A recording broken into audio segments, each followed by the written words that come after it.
I'm so tired from Beyonce, but let's talk about the Supreme Court, I guess. I barely have my voice.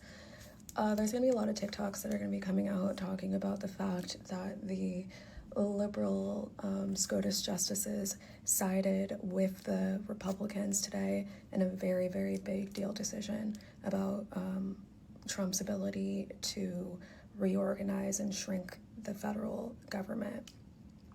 A lot of people are, going to say this is a pure example of how all of the Supreme Court justices are bought and sold, since the only justice that dissented was Justice Ketanji Brown Jackson.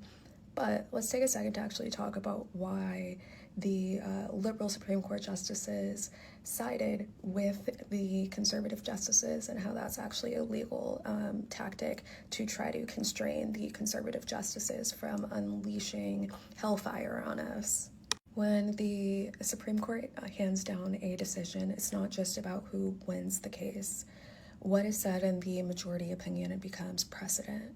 And that is really, really important, because that means that future courts, lower courts, and politicians can cite that language to justify new laws, new rulings, new attacks, new violations, right?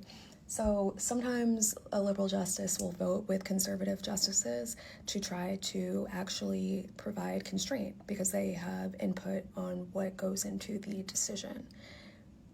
So as crazy as these decisions are, and as crazy as the language that is being used in the conservative opinions, the majority opinions are, when there are liberal judges that are, justices that are siding with the conservatives, it is their attempt to try to constrain them, and it's the only thing that they can do.